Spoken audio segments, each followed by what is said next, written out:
Price the Lord എന്നുറക്കെ പറഞ്ഞേ hallelujah, hallelujah, praise the Lord, praise the Lord, hallelujah.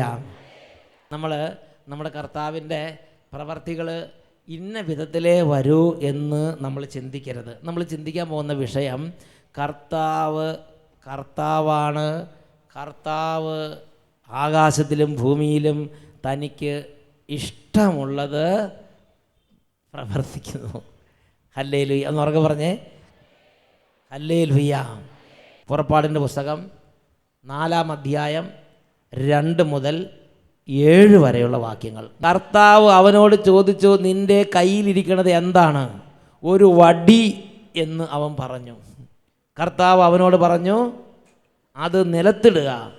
അവൻ വടി നിലത്തിട്ടപ്പോൾ അത് സർപ്പമായി തീർന്നു. മോശ അത് കണ്ട് അകന്നു മാറി.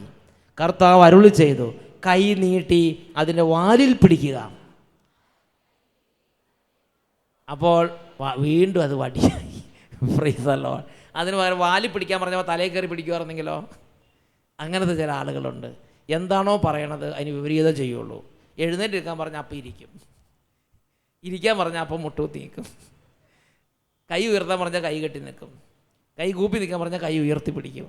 എന്താണോ പറയണത് അതിന് നേരെ എതിരായിട്ട് ചെയ്യും. ചിലപ്പോൾ തീക്ഷ്ണത കൂടിയോണ്ടാകാം, ചിലപ്പോൾ കുറഞ്ഞുകൊണ്ടാകാം, ചിലപ്പോൾ ദേഷ്യം കൊണ്ടാകാം, ചിലപ്പോൾ സ്നേഹം കൊണ്ടാകാം. അറിയാൻ പറ്റില്ല എന്താണെന്നുള്ളത്. സ്നേഹമാണെങ്കിലും ദേഷ്യമാണെങ്കിലും അധികം നന്നല്ല. Price the Lord. കർത്താവ് പറയണത് പോലെ ചെയ്യുക എന്നതാണ് പ്രധാനപ്പെട്ട കാര്യം, അല്ലേ? ഞാൻ മനസ്സിലാക്കുന്നത് അങ്ങനെയാണ്. കർത്താവ് പറയണത് കേൾക്കാനും അത് ചെയ്യാനും ഒരു മനസ്സും ചെവിയും ഉണ്ടെങ്കിൽ രക്ഷപ്പെട്ടു. മോശയോട് പറഞ്ഞ് വടി ഇടാൻ പറഞ്ഞു. മോശ പിന്നെ അധികം ചിന്തിക്കുന്നില്ല. ഇത് വടി നല്ല വടിയാണ്, ഇത് ചെളി പറ്റാത്ത വടി, ഇത് ചെടി ഇത് നിന്നെ കയ്യിലത്, ഇത് നല്ല വടിയല്ലേ, ഇത് കൈ നിലത്തിടേണ്ട കാര്യമുണ്ട്, ചെളി പറ്റും എന്ന് വേണമെങ്കിൽ പറയാം, അല്ലേ? വേണ്ട. കർത്താവ് വടി നിലത്തിടാൻ പറഞ്ഞ ഉടനെ നിലത്തിട്ടു. നിലത്തിട്ടപ്പോഴേക്കും അത് സർപ്പായി മാറി. Praise the Lord. അതെന്താ സർപ്പായി മാറിയെന്ന് നമ്മൾ ചോദിക്കേണ്ട കാര്യമില്ല. അത് കർത്താവിന് നിശ്ചയമാണ്. Hallelujah, praise the Lord, praise the Lord, hallelujah. വീണ്ടും അതിനെ വാലെ പിടിക്കാൻ പറഞ്ഞു. അത് വീണ്ടും എന്തായി? വടിയായി മാറി. ഇനി വീണ്ടും 6-ാമത്തെ 7-ാമത്തെ വാക്യം. കർത്താവ് വീണ്ടും അരുളി ചെയ്തു, നിൻ്റെ കൈ മാറിടത്തിൽ വയ്ക്കുക. അവൻ അപ്രകാരം ചെയ്തു. കൈ തിരിച്ചെടുത്തപ്പോൾ അത് മഞ്ഞുപോലെ വെളുത്ത് കുഷ്ഠമുള്ളതായി കണ്ടു. Price the Lord. ഇതിങ്ങനെ കൈ വെച്ചോളൂ. തിരിച്ചെടുത്തപ്പോൾ എന്തായി? അത് കുഷ്ഠം പിടിച്ച കൈയായി മാറി. അതിന് പകരം ഒരു സ്വർണ്ണ കൈയാക്കി കൊടുത്തുകൂടായിരുന്നോ? അല്ലെങ്കിൽ സൂര്യനെ പോലെ പ്രകാശമുള്ളൊരു കൈയാക്കി കൊടുത്തുകൂടായിരുന്നോ? കൈ ഇങ്ങനെ വെച്ചു, തിരിച്ചെടുത്തപ്പോൾ എന്തായി? അത് കുഷ്ഠം പിടിച്ച കൈയായി മാറി. വീണ്ടും കർത്താവ് മോശയോട് പറഞ്ഞു, കൈ മാറിടത്തിൽ തന്നെ വെക്കുക. വെച്ചു, തിരിച്ചെടുത്തപ്പോൾ കൈ പഴയതുപോലെ. 6-7 വാക്യങ്ങൾ ഒന്നുകൂടെ വായിച്ചു നോക്കിയേ. കർത്താവ് വീണ്ടും അരുളി ചെയ്തു, നിൻ്റെ കൈ മാറിടത്തിൽ വെക്കുക. അവൻ അപ്രകാരം ചെയ്തു. അത് പൂർവസ്ഥിതിയിലായി ശരീരത്തിൻ്റെ മറ്റ് ഭാഗങ്ങൾ പോലെ കാണപ്പെട്ടു. ശരീരത്തിൻ്റെ മറ്റ് ഭാഗങ്ങൾ പോലെ കാണപ്പെട്ടു. Price the Lord. പ്രിയപ്പെട്ട സഹോദരങ്ങളെ, ഞാൻ ഇതിനെക്കുറിച്ച് ചിന്തിച്ചു, എന്താണ് ഇതിൻ്റെയൊക്കെ അർത്ഥം? ഞാൻ ചിന്തിച്ചപ്പോൾ എനിക്ക് കാര്യമായിട്ടൊന്നും മനസ്സിലായില്ല. എനിക്ക് ഒരു കാര്യം മനസ്സിലായി. കർത്താവ് ദൈവമാണ്. ദൈവത്തിന് എന്തും ചെയ്യാൻ പറ്റും. ക്ഷണനേരം കൊണ്ട് ഈ കൈ കുഷ്ഠമുള്ളതായി മാറും. ക്ഷണനേരം കൊണ്ട് കുഷ്ഠമുള്ള കൈ നല്ല കൈയായി മാറും, അല്ലേ? ഇവിടെ ഇരിക്കണ ഈ ചേച്ചിയായാലും ഈ ചേട്ടനായാലും ക്ഷണനേരം കൊണ്ട് വടിയായി നിലത്ത് കിടക്കും. വടിയായി നിലത്ത് കിടക്കണം. ക്ഷണനേരം കൊണ്ട് ജീവൻ പിക്കും. ലാസർ മരിച്ച് 4 ദിവസം കഴിഞ്ഞായിരുന്നു, അല്ലേ? ക്ഷണനേരം കൊണ്ട് അത് എഴുന്നേറ്റ് നടക്കാൻ തുടങ്ങി. ചിന്തിച്ച് നോക്കിയാൽ ശരിയല്ലേ? കർത്താവിന് എന്തും ചെയ്യാൻ കഴിയും. Price the Lord. എന്നൊക്കെ പറഞ്ഞേ ഹല്ലേലൂയ. കർത്താവിന് എന്തും ചെയ്യാൻ കഴിയും. Price the Lord. അതാണ് ഞാൻ ഇതിന്ന് മനസ്സിലാക്കുന്നത്. കർത്താവാണ്. ഇതാണ് ഞാൻ മനസ്സിലാക്കിയത്. എൻ്റെ അർത്ഥം നിങ്ങൾക്ക് മനസ്സിലായോ? കർത്താവ് കർത്താവാണ്. ഉൽപ്പത്തിയുടെ പുസ്തകം 18 അധ്യായം 14 വാക്യം, ഉൽപ്പത്തി 18:14. അവിടെ നമ്മൾ വായിക്കുന്നത് എങ്ങനെയാണ്? കർത്താവിന് കഴിയാത്തതായി എന്തെങ്കിലുമുണ്ടോ? Price the Lord. വായിച്ചു നോക്കിയത് ആ വചനം ഉറക്കെ വായിച്ചേ. കർത്താവിന് കഴിയാത്തതായി എന്തെങ്കിലുമുണ്ടോ? പ്രിയപ്പെട്ട സഹോദരങ്ങളെ, ഈ പ്രഭാതത്തിൽ നമ്മൾ മനസ്സിലാക്കണം, കർത്താവിന് എന്തും ചെയ്യാൻ പറ്റും. Price the Lord, praise the Lord, hallelujah. Hezekiah എന്ന് പറയുന്ന ഒരു മനുഷ്യനുണ്ടായിരുന്നു. അദ്ദേഹം വളരെ പ്രിയപ്പെട്ടൊരു മനുഷ്യനായിരുന്നു. അദ്ദേഹത്തിൻ്റെ മരണം അടുത്തു. മരണത്തിൻ്റെ വക്കത്തെത്തിയ ഹെസക്കിയ അങ്ങനെ രോഗിയായി. അപ്പോൾ ദൈവത്തിന് ഹെസക്കിയായുടെ സ്നേഹം കൂടി. ദൈവം പ്രവാചകനായ യേശയ്യായെ വിളിച്ച് ഹെസക്കിയ രാജാവിൻ്റെ അരികിലേക്ക് അയച്ചിട്ട് പറഞ്ഞു, നിൻ്റെ മരണമടുത്തു, വീട്ടിലെ കാര്യങ്ങൾ ക്രമപ്പെടുത്തുക, എന്തെന്നാൽ നീ ഉടനെ തന്നെ മരിക്കും. ഈ കാര്യം ഈ ഹെസക്കിയായെ പ്രവാചകൻ വഴി ദൈവം അറിയിച്ചു. രാജാക്കന്മാർ 2-ാം പുസ്തകം 20-ാം അധ്യായം 1 മുതൽ 6 വരെയുള്ള തിരുലിഖിതങ്ങളിലാണ് നമ്മളത് കാണുന്നത്. ആ വചനത്തിൽ നമ്മൾ വായിക്കുന്നത് എങ്ങനെയാണ്? ഹെസക്കിയ രോഗബാധിതനായി മരണത്തോടടുത്തു. ആമോസിൻ്റെ പുത്രൻ യേശയ്യാ പ്രവാചകൻ അടുത്ത് ചെന്ന് പറഞ്ഞു, കർത്താവ് അരുളി ചെയ്യുന്നു, നിൻ്റെ വീട്ടുകാര്യങ്ങൾ ക്രമപ്പെടുത്തുക, എന്തെന്നാൽ നീ മരിക്കും, സുഖം പ്രാപിക്കുകയില്ല. ചിന്തിച്ചു നോക്കിയേ, നീ മരിക്കും, സുഖം പ്രാപിക്കുകയില്ല. ഇതാരാ പറയണത്? ഒരു ഡോക്ടറാണ് പറയണത്. ഇതാരാ പറയണത്? ദൈവം പറയുകയാണ്. അപ്പം പറയുന്ന അമ്മ പറയണത് പോലെ, ഡോക്ടർ പറയണത്, നേഴ്സ് പറയണ പോലെ അല്ല ഇത്. ദൈവമാണ് പറയണത്, നീ സുഖം പ്രാപിക്കില്ല. ഇപ്പം നമ്മുടെ മുഖത്ത് നോക്കിയിട്ട് നമ്മൾ ചികിത്സ ഡോക്ടർ പറയുകയാണ്, നിങ്ങൾ ഇനി മരിക്കുകയുള്ളൂ, നീ സുഖം പ്രാപിക്കില്ല എന്ന് ഡോക്ടർ പറഞ്ഞാൽ തന്നെ നമ്മുടെ വേദന എന്താ? നമ്മുടെ നിരാശ എങ്ങോട്ട് എത്തുമെന്ന് ചിന്തിച്ച് നോക്ക്. ഇനി ചികിത്സയില്ല, മരിക്കും എന്ന് ഡോക്ടർ പറഞ്ഞു വിട്ടാൽ തന്നെ നമുക്ക് വലിയ വിഷമാണ്, അല്ലേ? അങ്ങനെയെങ്കിൽ ദൈവം നേരിട്ട് പറയുകയാണ്. ഇനി ദൈവത്തിന് അപ്പുറത്ത് ആരുമില്ല. നമുക്ക് ഡോക്ടർ പറഞ്ഞാലും നമുക്ക് ദൈവത്തെ ആശ്രയിക്കാം. ഇവിടെ ദൈവം നേരിട്ട് പറയുകയാണ്, നീ സുഖം പ്രാപിക്കില്ല, നീ മരിക്കും. ദൈവം നേരിട്ട് പ്രവാചകൻ വഴി അറിയിച്ച്. ആ ഹെസക്കിയായുടെ വിശ്വാസം ഞാൻ ചിന്തിക്കണതേ. ഹെസക്കിയ ഒരു വെറുപ്പും പറഞ്ഞില്ല, ഒരു ദേഷ്യവും പറഞ്ഞില്ല. ഹെസക്കിയ പറഞ്ഞു, അങ്ങോട്ട് തിരിഞ്ഞു കിടന്ന ഒറ്റ കരച്ചിലാണ്. അതാണ് ഈ 2-ാമത്തെ വാക്യം. ഹെസക്കിയ ചുമരിലേക്ക് മുഖം തിരിച്ച് കർത്താവിനോട് പ്രാർത്ഥിച്ചു, കർത്താവേ, ഞാൻ എത്ര വിശ്വസ്തമായും ആത്മാർത്ഥമായുമാണ് അങ്ങയുടെ മുമ്പിൽ നന്മ പ്രവർത്തിച്ചത് എന്ന് ഓർക്കണമേ. പിന്നെ അവൻ ദുഃഖത്തോടെ കരഞ്ഞു. അവൻ ചുമരിലേക്ക് മുഖം തിരിച്ച് കർത്താവിനോട് പ്രാർത്ഥിച്ചു, കർത്താവേ, ഞാൻ എത്ര വിശ്വസ്തമായും ആത്മാർത്ഥമായുമാണ് അങ്ങയുടെ മുമ്പിൽ നന്മ പ്രവർത്തിച്ചത് എന്ന് ഓർക്കണമേ. പിന്നെ അവൻ ദുഃഖത്തോടെ കരഞ്ഞു. ഉടനെ തന്നെ ദൈവം തീരുമാനം മാറ്റി. ദൈവം യേശയ്യായെ വീണ്ടും വിളിച്ചു. കൊട്ടാരത്തിൻ്റെ അങ്കണം വിടുന്നതിന് മുമ്പ് തന്നെ യേശയ്യായ്ക്ക് കർത്താവിൻ്റെ അരുളപ്പാടുണ്ടായി.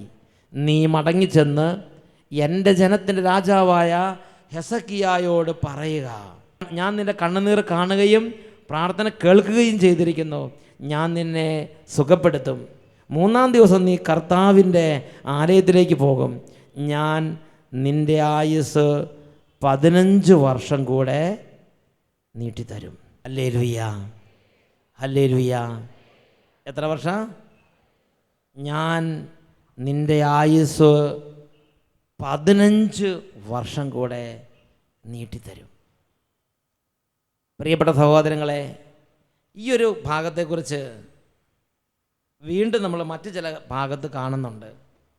2 ദിനവൃത്താന്തം 32-ാം അധ്യായം 24 തൊട്ട് 26 വരെ വാക്യങ്ങൾ.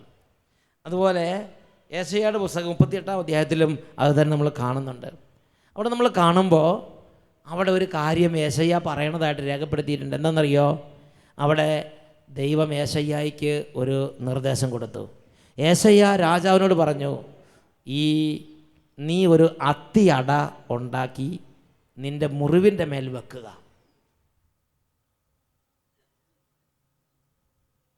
ആ അത്തിയട ഉണ്ടാക്കി മുറിവിൽ വെച്ചു. രാജാവ് സുഖം പ്രാപിച്ചു. പ്രിയപ്പെട്ട സഹോദരൻ, നിങ്ങൾ ചിന്തിച്ച് നോക്ക്. ദൈവം യെശയ്യായ്ക്ക് ഒരു നിർദ്ദേശം കൊടുക്കുകയാണ്. രാജാവിനോട് പറയുക, ഒരു അത്തി അടയുണ്ടാക്കി മുറിവിൽ വെക്കാൻ പറഞ്ഞു. രാജാവ് അതനുസരിച്ചു. ഒരു അത്തിയട ഉണ്ടാക്കി വേഗം ഇങ്ങനെ വ്രണം പിടിച്ച് പഴുത്ത് മരിക്കാറായി കിടക്കുന്ന ശരീരത്തിൽ ആ അത്തി അട ഉണ്ടാക്കി അവിടെ വെച്ച്. ദൈവം എന്ത് പറഞ്ഞോ അത് അതുപോലെ അനുസരിച്ച്. അവിടെ അത്ഭുതം ഉണ്ടായി. ദൈവമാണ്. ദൈവം പറഞ്ഞ അനുസരിച്ച് അത്ഭുതമുണ്ട്. ഹല്ലേലൂയ. അതുപോലെ രാജാക്കന്മാർ 2-ാം പുസ്തകം 2-ാം അധ്യായം. ഏലീഷ പ്രവാചകൻ ഒരു പട്ടണത്തിൽ നിന്ന് വേറൊരു പട്ടണത്തിലേക്ക് പോവുകയാണ്. അപ്പോൾ ഒരു ഗണം ആളുകൾ വന്ന് ഏലീഷായോട് പറഞ്ഞു, പ്രഭോ, ഈ പട്ടണം ജീവിക്കാൻ പറ്റിയ പട്ടണമാണ്, എന്നാൽ ഇവിടുത്തെ വെള്ളം മലിനവും നാട് ഫലശൂന്യവുമാണ്. 2 രാജാക്കന്മാർ 2-ാം അധ്യായം അതിൽ 19 മുതൽ 23 വരെ വാക്യങ്ങൾ. ഈ നാട് നല്ലതാണ്, പക്ഷേ ഇവിടുത്തെ വെള്ളം മലിനമാണ്. ഈ നാട് ഫലശൂന്യമാണ്. ഫലശൂന്യമാണെന്ന് പറഞ്ഞാൽ എന്താ അർത്ഥം? ഫലശൂന്യമാണ്. പ്രിയപ്പെട്ട സഹോദരങ്ങളെ, ഫലശൂന്യമാണെന്ന് പറഞ്ഞാൽ എന്ത് ചെയ്താലും ഫലം കിട്ടുന്നില്ല, ഒരു മേൽഗതി കിട്ടുന്നില്ല.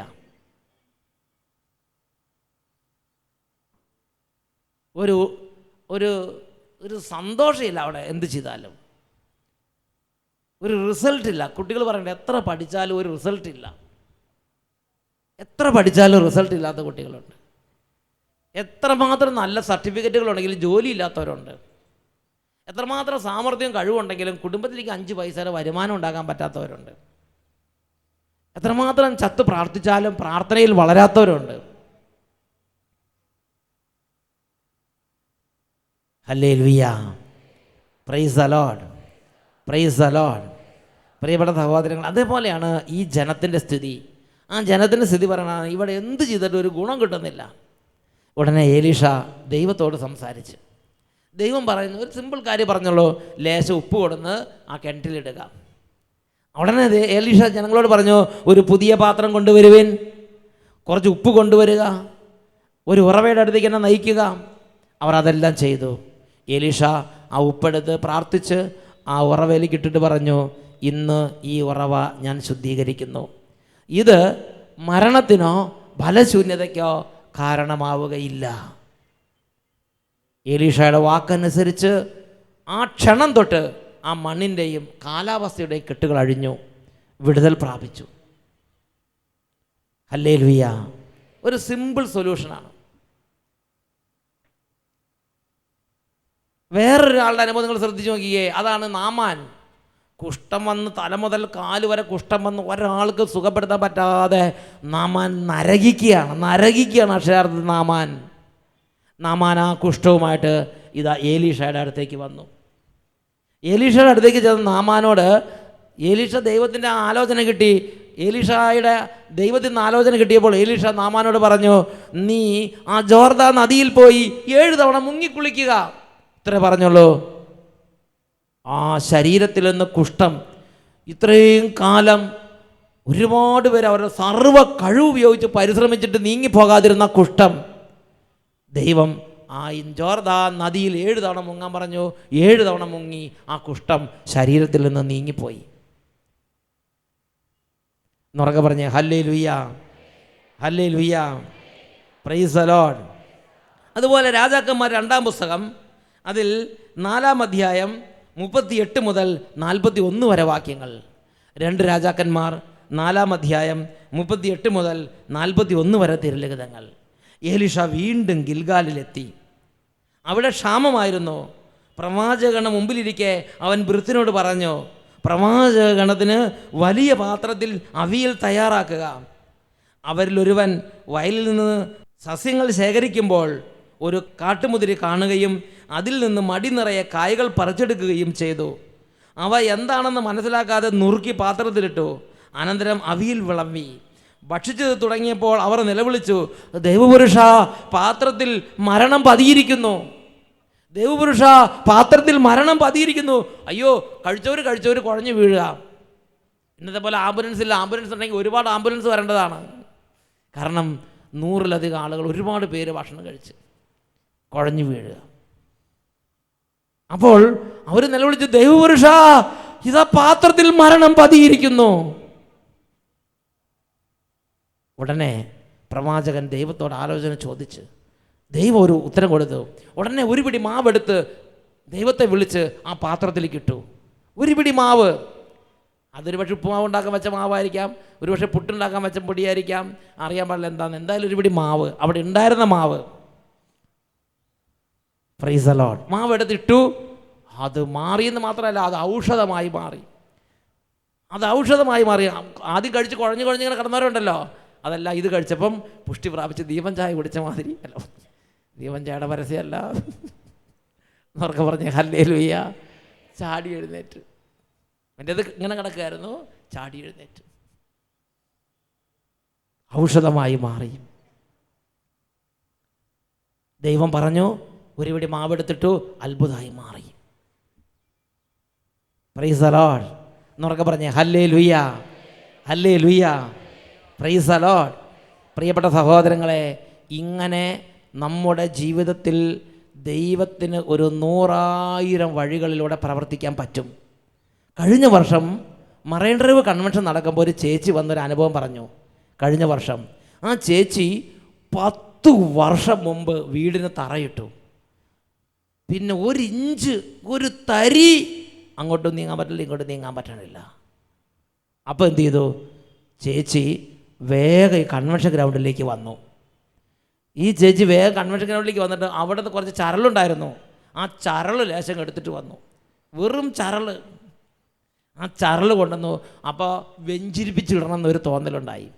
ഉടനെ ആ ചേച്ചി വെഞ്ചിരിപ്പിച്ച് നേരെ കൊണ്ടുപോയി ആ ഗ്രൗണ്ടിലേക്ക് അങ്ങോട്ട് ഇട്ടു. എൻ്റെ പേര് മേഴ്സി.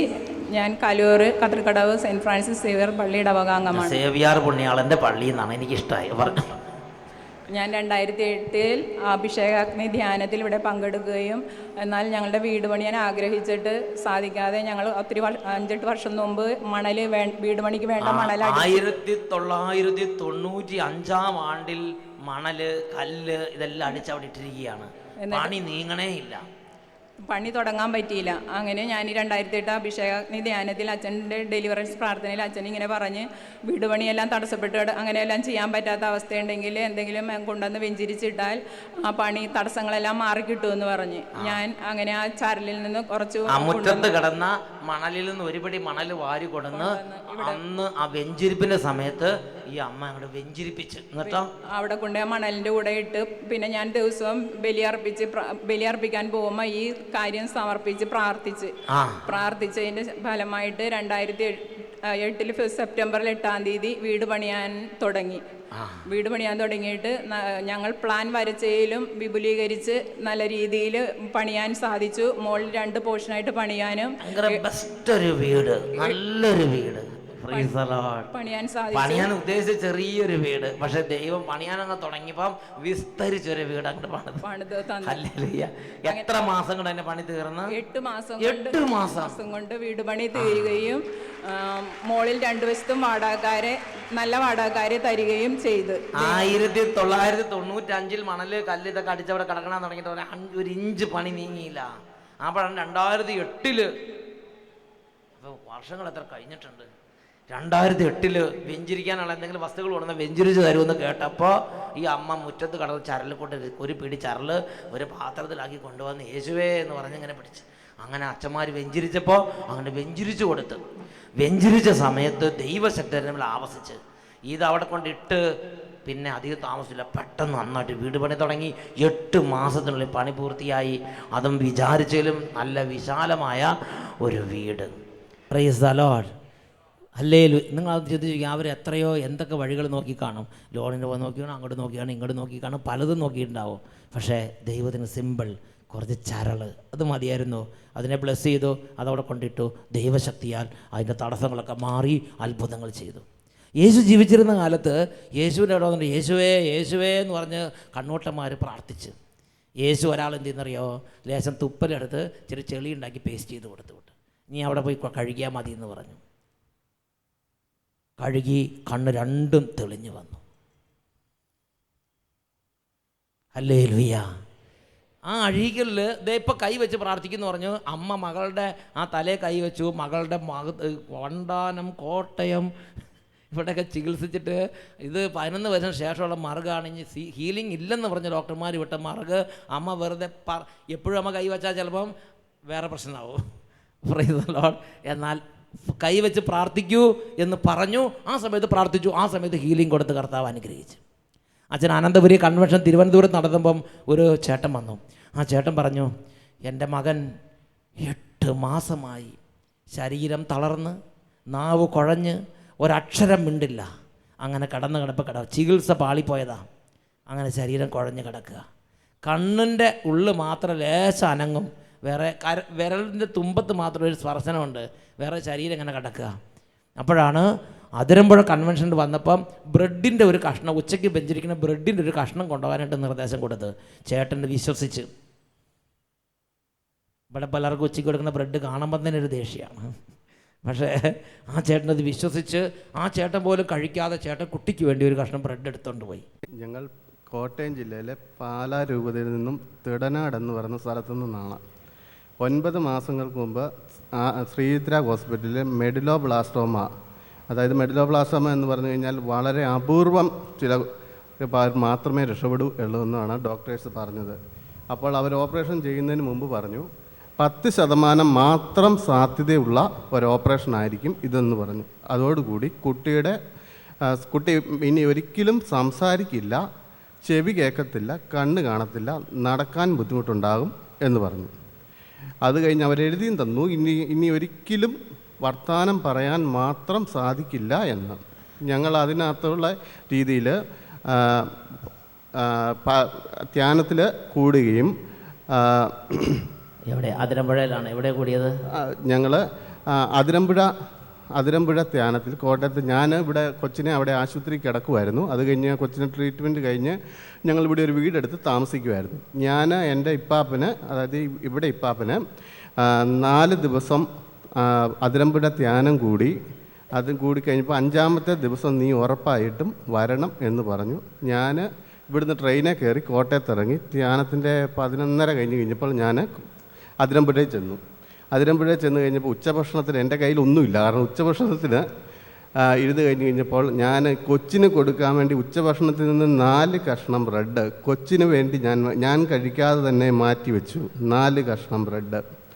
അത് അവസാന ഭാഗത്ത് അച്ഛൻ വെഞ്ചരിച്ച് തന്നു, രോഗികളെ സൗഖ്യപ്പെടും ഇതെന്നുള്ള പറഞ്ഞു. ഞാൻ ആ കൊച്ചിന് ആ ബ്രെഡ് എടുത്ത് മാറ്റി വെച്ച് അവിടുന്ന് ട്രെയിനിന് കയറി തിരുവനന്തപുരത്ത് വന്നു. തിരുവനന്തപുരത്ത് വന്നത്തേക്ക് കൊച്ച് കിടന്നുറങ്ങി. പിറ്റേ ദിവസം രാവിലെ 8 മണിക്ക് കൊച്ച് എണീറ്റ് കഴിഞ്ഞപ്പോൾ ഇവള് 1 കഷ്ണം ബ്രെഡ് കൊടുത്തു.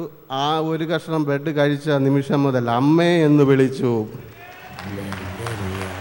അതിനുശേഷം സംസാരിക്കില്ലായിരുന്നു. സംസാരിച്ചിട്ട് 9 മാസമായിട്ട് സംസാരിച്ചിട്ടില്ല. 9 മാസമായി സംസാരിക്കാതെ കുട്ടി. ഹല്ലേലൂയ. സർജറിയെ തുടർന്ന് എന്തോ മിസ്റ്റേക്ക് വന്ന് ശരീരം മുഴുവൻ താഴ്ന്നു പോയതാ. സംസാരിക്കൂല്ല, കണ്ണ് മാത്രം അനങ്ങാതായിരുന്നു. മാറി എഴുന്നേറ്റ് വന്നേ. ഇതുപോലെ ഈ കൺവെൻഷൻ ദിവസങ്ങളിൽ നമ്മുടെ ജീവിതത്തിലേക്ക് ദൈവത്തിന് ഇഷ്ടമുള്ള വിധത്തിൽ ഇടപെടും. ചിലപ്പോൾ വിശുദ്ധ കുർബാനയുടെ സമയത്തായിരിക്കും, ചിലപ്പോൾ വെഞ്ചരിക്കുന്ന സമയത്തായിരിക്കും, ചിലപ്പോൾ സന്ദേശങ്ങൾ പറയുന്ന സമയത്തായിരിക്കും, ചിലപ്പോൾ ജപമാല ചൊല്ലുന്ന സമയത്തായിരിക്കും, ചിലപ്പോൾ ഒന്നുമില്ല ഉച്ചയ്ക്ക് ആ ലഘുഭക്ഷണം ബ്രെഡ് കഷ്ണം ഉണ്ടല്ലോ, ആ ബ്രെഡ് കഷ്ണം തരുന്ന സമയത്തായിരിക്കും. അല്ലെങ്കിൽ കുറച്ച് ചരൾ അത് വെഞ്ചരിച്ച് കൊണ്ടുപോകുന്ന സമയത്തായിരിക്കും. ദൈവത്തിന് ഇഷ്ടമുള്ള ചിലപ്പോൾ തൊടുന്ന സമയത്തായിരിക്കും, ഒരു സ്പർശിക്കുന്ന സമയത്തായിരിക്കും. നമ്മുടെ കുടുംബത്തിൻ്റെ രക്ഷയ്ക്ക് വേണ്ടി ദൈവ ദിവസങ്ങളിൽ അനേക ശുശ്രൂഷകൾ ഒരുക്കുകയാണ്. നമ്മുടെ കുടുംബത്തിലെ, നമ്മുടെ വിദ്യാഭ്യാസ ജീവിതത്തിന്, നമ്മുടെ തകർച്ചയുടെയൊക്കെ മേഖലയിൽ വലിയ സൗഖ്യങ്ങളും ഔഷധങ്ങളും കർത്താവ് തരാൻ ആഗ്രഹിക്കുകയാണ്. ഹല്ലേലൂയ. കർത്താവ് അനുഗ്രഹിച്ച് എൻ്റെ അതിരുകളെ വിസ്താരമാക്കും. അവൻ എൻ്റെ പ്രാർത്ഥന കേൾക്കും. അവൻ എൻ്റെ നിലവിളിക്ക് ഉത്തരം തരും. 2 കരങ്ങൾ ഉയർത്തി, ദൈവമേ ഈ ദിവസങ്ങളിൽ എന്നെ അനുഗ്രഹിക്കണമേ. ഈ ദിവസങ്ങളിൽ എൻ്റെ കുടുംബാംഗങ്ങളിൽ പലരെയും അങ്ങ് അനുഗ്രഹിക്കേണ്ടതുണ്ട്. അവർ തകർന്നിരിക്കുക, കടബാധ്യത, ദുർസ്വഭാവം, മദ്യപാനം, എല്ലാവരെയും അനുഗ്രഹിക്കണം കർത്താവേ. എന്നെ അനുഗ്രഹിച്ച് എൻ്റെ കുടുംബത്തെ അനുഗ്രഹിച്ച് വ്യത്യാസപ്പെടുത്തണമേ. ഉറക്കെ സ്തുതിക്കാം. Hallelujah, hallelujah, hallelujah, hallelujah. യേശുവേ, യേശുവേ, യേശുവേ, യേശുവേ, യേശുവേ, യേശുവേ, യേശുവേ. അവിടുന്ന് ദൈവമാണ്. അവിടത്തേക്ക് എന്ത് ചെയ്യാൻ കഴിയും? ദൈവത്തിന് കഴിയാത്തതായി എന്തെങ്കിലും ഉണ്ടോ? ഞാൻ വിശ്വസിക്കുന്ന കർത്താവേ, അവിടുന്ന് എന്നെ അനുഗ്രഹിക്കണമേ, എൻ്റെ കുടുംബത്തെ അനുഗ്രഹിക്കണമേ, എൻ്റെ പ്രവർത്തന മേഖലകൾ അനുഗ്രഹിക്കണമേ, എൻ്റെ അതിരുകളെ വിസ്താരമാക്കണമേ. Hallelujah, hallelujah. യേശുവേ, ആരാധന, ആരാധന, ആരാധന. നീ എന്നെ അനുഗ്രഹിച്ച് എന്റെ അതിരുകൾ വിസ്താരമാക്കി. കരങ്ങളടിച്ച് എന്നെ അനുഗ്രഹിച്ച് എന്റെ അതിരുകൾ വിസ്താരമാക്കി. എന്നോട് കൂടെ ഇരുന്ന് അനർത്ഥം എനിക്ക് വ്യസനമായി തീരാത്തവണ്ണം കാത്തിടേണമെന്നും എന്നെ കാത്തിടേണമെന്നും. നീ എന്നെ അനുഗ്രഹിച്ച് എന്റെ അതിരുകൾ വിസ്താരമാക്കി.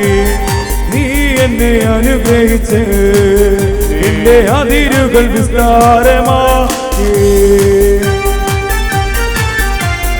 ഇരുവശങ്ങളിലേക്ക് കരങ്ങളടിച്ച്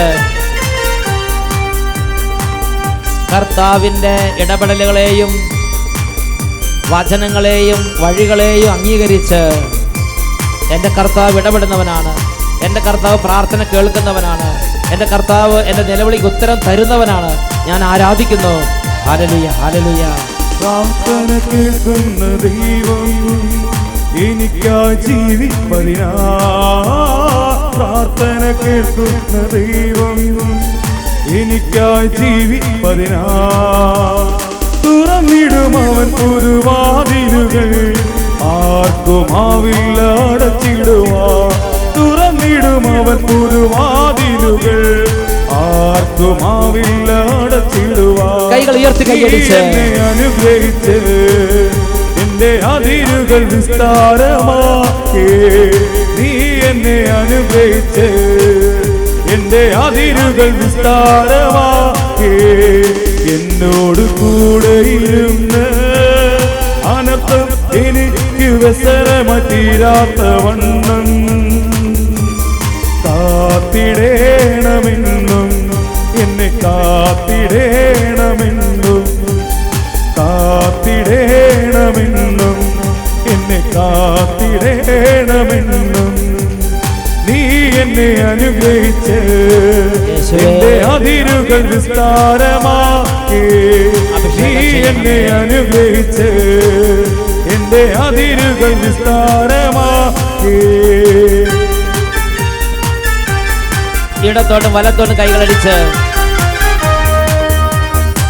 മനസ്സും ഹൃദയവും പരിശുദ്ധാത്മാവിന്റെ പ്രവർത്തനത്തിന് വിട്ടുകൊടുക്കുക. വിശുദ്ധ ലിഖിതങ്ങളിൽ പറഞ്ഞിരിക്കുന്ന ഓരോ വാഗ്ദാനങ്ങളും അവിടുന്ന് യാഥാർത്ഥ്യമാക്കും. നമ്മുടെ ദൈവം വാഗ്ദാനങ്ങളിൽ വിശ്വസ്തനായ കർത്താവ് തന്നെ.